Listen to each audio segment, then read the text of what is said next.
हाँ जी दोस्तों, नमस्कार। स्वागत है आप सभी का स्टैंड अप क्लासेस में। तो कैसे हैं आप सब? उम्मीद करता हूँ अच्छे होंगे। तो दोस्तों ध्यान दीजिएगा, आज से जो ये जीके का महामैराथन क्लास शुरू किया जा रहा है, ये स्पेशली एयरफोर्स के एग्जाम के लिए है, जो कि नवंबर में होने वाला है। साथ में इसे नेवी, एसएसआर, डबल ए और एमआर के कैंडिडेट्स भी देख सकते हैं।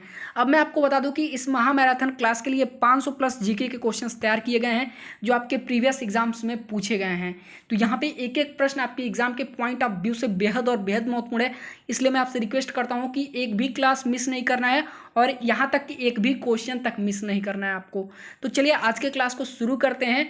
बने रहेगा हमारे साथ में इस क्लास के अंत तक। बाकी चैनल पर नए हैं तो चैनल को सब्सक्राइब कर लीजिए और वीडियो को लाइक कर दीजिए। चलिए शुरू करते हैं। तो दोस्तों अब यहाँ पे जो हमारा सबसे पहला और सबसे महत्वपूर्ण प्रश्न पूछा गया है वो है कि विश्व विकास रिपोर्ट किसका वार्षिक प्रकाशन है। क्वेश्चन ध्यान से समझिएगा, क्या पूछ रहा है कि जो वर्ल्ड ग्रोथ रिपोर्ट हर साल जारी किया जाता है वो कौन जारी करता है, किसका प्रकाशन है। ठीक है, तो साल में एक बार जो है वर्ल्ड ग्रोथ रिपोर्ट जारी होता है, कौन करता है? विश्व बैंक करता है, याद कर लीजिएगा। अगला प्रश्न है, यूरोपीय मौद्रिक संघ की मुद्रा कौन सी है? यूरो है, बिल्कुल आसान क्वेश्चन है। अगला प्रश्न है, विश्व में कोयले का सबसे बड़ा उत्पादक देश कौन सा है?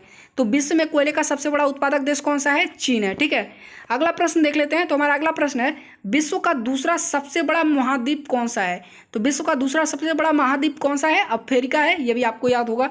अगला प्रश्न देखते हैं। तो हमारा अगला प्रश्न है, राजस्थान राज्य की सर्वाधिक लंबी सीमा किस राज्य के साथ है? तो राजस्थान राज्य की सर्वाधिक लंबी सीमा किस राज्य के साथ है? मध्य प्रदेश के साथ। ठीक है, चलिए अगला प्रश्न देख लीजिए। तो हमारा अगला प्रश्न है, राणा प्रताप सागर बांध किस नदी पर स्थित है? तो राणा प्रताप सागर बांध किस नदी पर स्थित है? चंबल नदी पे, याद कर लीजिएगा, बेहद महत्वपूर्ण प्रश्न है। चलिए अपने अगले प्रश्न की तरफ बढ़ते हैं। तो अब हमारा अगला प्रश्न है, भारत में रक्षा बलों का सर्वोच्च कमांडर कौन होता है? कौन होता है? राष्ट्रपति होता है। 10 बार से ऊपर आपके एग्जाम में क्वेश्चन आ चुका है, याद कर लीजिएगा। अगला प्रश्न है, लोकसभा और राज्यसभा की संयुक्त बैठक की अध्यक्षता कौन करता है? कौन करता है? लोकसभा के अध्यक्ष करते हैं। ठीक है, याद कर लीजिएगा, कौन करता है?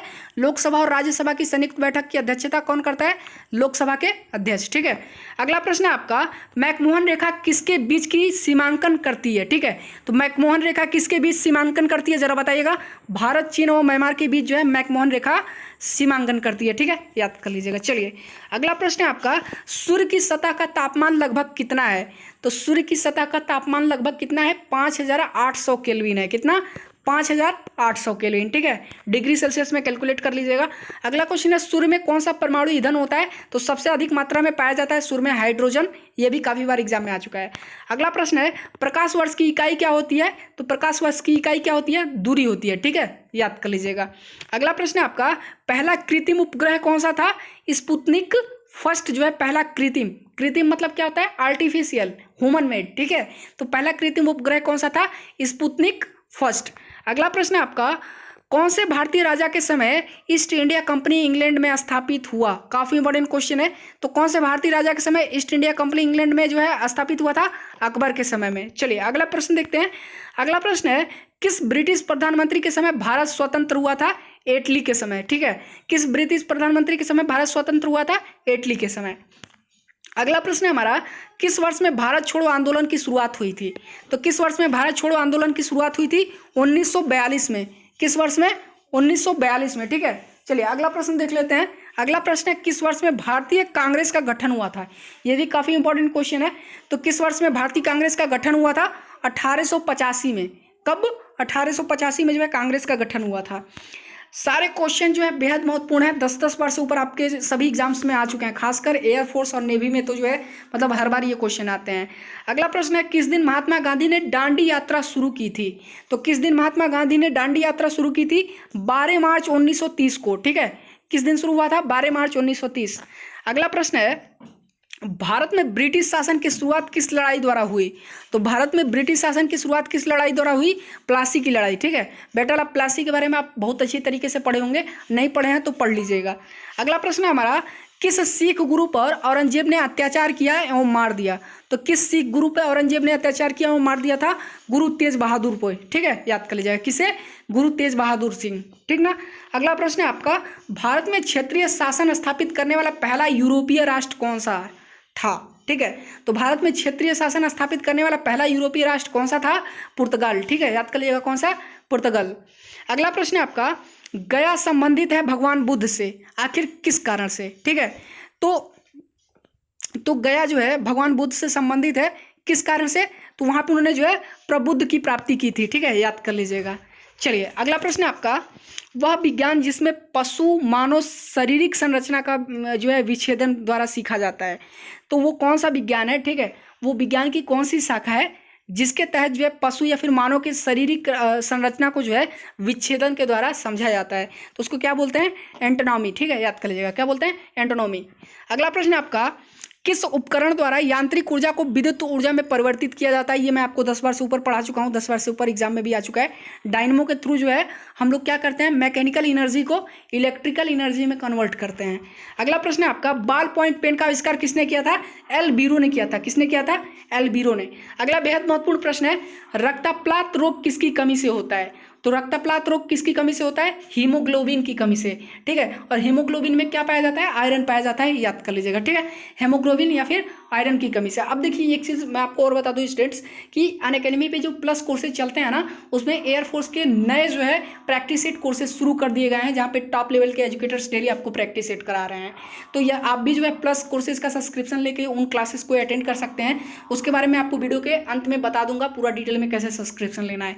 फाइनली क्वेश्चन देखते हैं। क्वेश्चन है, कंप्यूटर की स्मृति का वह हिस्सा जहां डेटा निर्देशित अस्थायी रूप से सुरक्षित किया जाता है, ठीक है। तो कंप्यूटर की वह स्मृति का वह हिस्सा जहां डेटा निर्देशित अस्थायी रूप से सुरक्षित किया जाता है, उसको क्या बोलते हैं? Random access memory. क्या बोलते हैं? रैंडम एक्सेस मेमोरी, ठीक है, याद कर लीजिएगा। अगला प्रश्न देखते हैं। तो हमारा अगला प्रश्न है, मधुमेह से पीड़ित व्यक्ति की क्या जरूरत होती है? तो मधुमेह से पीड़ित व्यक्ति की क्या जरूरत होती है? इंसुलिन की जरूरत होती है, ठीक है। तो मधुमेह से पीड़ित व्यक्ति को किस चीज की जरूरत होती है? इंसुलिन की। अगला प्रश्न है, रिएक्टर पैमाने द्वारा किसे मापा जाता है? तो रिक्टर पैमाने द्वारा किसे मापा जाता है? भूकंप की तीव्रता को जो है रिएक्टर स्केल पे मापा जाता है, आपको भी पता होगा, ठीक है। चलिए नेक्स्ट क्वेश्चन है, जैन तीर्थकर श्री महावीर जी का जन्म कहाँ हुआ था? वैशाली में हुआ था। कहाँ पे हुआ था? वैशाली में, ठीक है, याद कर लीजिएगा। चलिए नेक्स्ट क्वेश्चन देख लेते हैं। तो हमारा अगला प्रश्न है, भारत का प्रथम मुस्लिम शासक कौन था? तो भारत का प्रथम मुस्लिम शासक कौन था? मोहम्मद गौरी था, ठीक है। कौन था? मोहम्मद गौरी। अगला प्रश्न देखिए, अगला प्रश्न है, भूपटल में सबसे अधिक मात्रा में कौन सी धातु है? तो भूपटल में सबसे अधिक मात्रा में कौन सी धातु है? एल्युमिनियम है, ठीक है, याद कर लीजिएगा। अगला प्रश्न है, किस ग्रह को सांध्य तारा कहा जाता है? यानी शाम का तारा किस ग्रह को कहा जाता है? शुक्र को। कई बार ये प्रश्न आपके एग्जाम में आ चुका है। अगला प्रश्न है, वायुमंडल की सबसे निचली परत को क्या कहते हैं? क्षोभ मंडल बोलते हैं। क्या बोलते हैं? क्षोभ मंडल। अगला प्रश्न देखिए, अगला प्रश्न है, पृथ्वी को 1 डिग्री अक्षांश घूमने में कितना समय लगता है? 4 मिनट का समय लगता है, ठीक है। तो पृथ्वी को 1 डिग्री अक्षांश घूमने में कितना समय लगता है? 4 मिनट का। अगला बेहद महत्वपूर्ण प्रश्न है, विश्व में प्रथम महिला प्रधानमंत्री कौन थी? श्री माओ भंडरनायके, ठीक है, याद कर लीजिएगा, श्री माओ भंडरनायके। अगला प्रश्न है, भारतीय राष्ट्रीय कांग्रेस की प्रथम महिला अध्यक्ष कौन थी? एनी बेसेंट थी, ठीक ना। अगला उसके अगले प्रश्न को देखते हैं, योजना आयोग को किस वर्ष में स्थापित किया गया था? तो योजना आयोग को किस वर्ष स्थापित किया था? 1950 में, ठीक है। तो योजना आयोग किस वर्ष स्थापित हुआ था? 1950 में।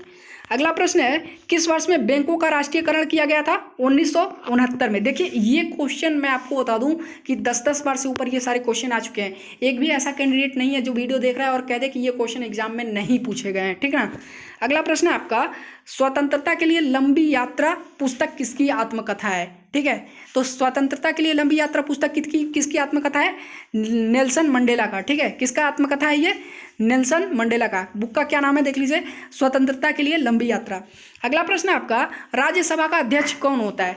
तो राज्यसभा का अध्यक्ष कौन होता है? उपराष्ट्रपति होता है। कौन होता है? उपराष्ट्रपति, ठीक है। अगला और हमारी इस क्लास का लास्ट प्रश्न अब देख लेते हैं, ठीक है। आज के क्लास में बस इतना ही रहने देते हैं, बाकी जो क्वेश्चंस हैं नेक्स्ट जो है जो भी मैराथन क्लास आएगा उसमें देखेंगे। तो लास्ट क्वेश्चन है, राज्यसभा का सदस्य बनने के लिए न्यूनतम निर्धारित आयु कितनी होती है? 35 वर्ष की होती है, ठीक है, याद कर लीजिएगा। तो आज के क्लास में बस इतना ही। बाकी वीडियो पसंद आया तो वीडियो को लाइक कर दीजिएगा, और जो हमने अनअकैडमी के प्लस कोर्सेज के बारे में बात किया है, चलिए उसके बारे में देख लेते हैं कि उसका सब्सक्रिप्शन कैसे लेना है। यदि आप अफोर्ड कर सकते हैं तो आप अनअकैडमी के जो है प्लस सब्सक्रिप्शन कोर्सेज को जरूर खरीदिए और वहाँ से बेहतर तैयारी कीजिए, क्योंकि टॉप लेवल के एजुकेटर्स आपकी जो है तैयारी करा रहे हैं। चलिए देख लेते हैं। तो दोस्तों मैं आप सभी को बता दूं कि अनअकैडमी पे प्लस कोर्सेज में पेड प्रैक्टिस सेट कोर्स शुरू हो चुका है।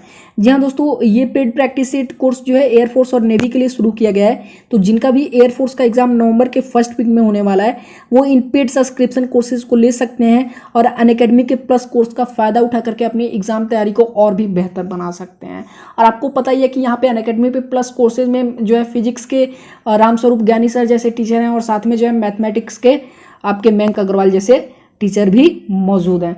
सो यहाँ पे आप देख सकते हैं, यहाँ पे जो दिया हुआ है सब्सक्रिप्शन के जो है कॉस्ट दिए हुए हैं कोर्सेज के सब्सक्रिप्शन के। अगर आप 1 महीने का लेते हैं तो 1600 रुपये पड़ेगा, 3 महीने का लेते हैं तो मात्र 1333 रुपये पर मंथ पड़ेगा, यानी 4000 में जो है आपको टोटल 3 महीने का मिल जाएगा। वहीं बात कर लें 6 महीने का यदि आप लेते हैं तो 1067 रुपये जो है पर मंथ पड़ेगा, जो कि टोटल जो है 6400 के लगभग जो है 6 महीने का आपको मिल जाएगा। और साथ में यदि जो है यहाँ पे हमारा एक कूपन कोड है स्टैंड अप क्लासेस, यदि आप यूज करते हैं तो इन तीनों कोर्सेज में, तीनों क्या ये जो आपके 5 कोर्सेज दिख रहे हैं, 5 कोर्सेज में आपको जो है 10% का जो है छूट मिल जाएगा। चलिए मैं आपको दिखाता हूँ। जैसे मैंने जो है सिलेक्ट कर लिया, चलिए 6 महीने का जो है कोई एक जो है सब्सक्रिप्शन कोर्स मैं सेलेक्ट करता हूँ और इसे कंटिन्यू कर देता हूँ। इसे मैं आपको नेवी और एयरफोर्स और एनडीए तीनों के लिए मिल जाएगा, ठीक है। तो ये देखिए यहाँ पे क्या कह रहा है, जो है इंटर रेफरल कोड यहाँ पे अप्लाई करने के लिए दे रहा है। तो टोटल कास्ट मुझे कितना पड़ रहा है, 6400 रुपये, ठीक है। तो यहाँ पे मैं रेफरल कोड यूज कर लेता हूँ, स्टैंड अप क्लासेस मुझे यूज करना है। ये देखिए मैंने स्टैंड अप क्लासेस यूज कर लिया, ठीक है। और जैसे ही मैं अप्लाई करता हूँ आप देख सकते हैं रेफरल कोड अप्लाई हो चुका है और 10% की यहाँ पे मुझे छूट मिल चुकी है। ये सिर्फ 5760 रुपये का ये कोर्स मुझे पड़ेगा। सो जिनका भी फाइनेंशियल कंडीशन अच्छा है और जो अपनी तैयारी बेहतर करना चाहते हैं वो यहाँ से जो है इस सब्सक्रिप्शन कोर्सेज को जो है ले सकते हैं प्रोसीड टू पेमेंट करके। सो फिर मिलते हैं नेक्स्ट वीडियो में। धन्यवाद।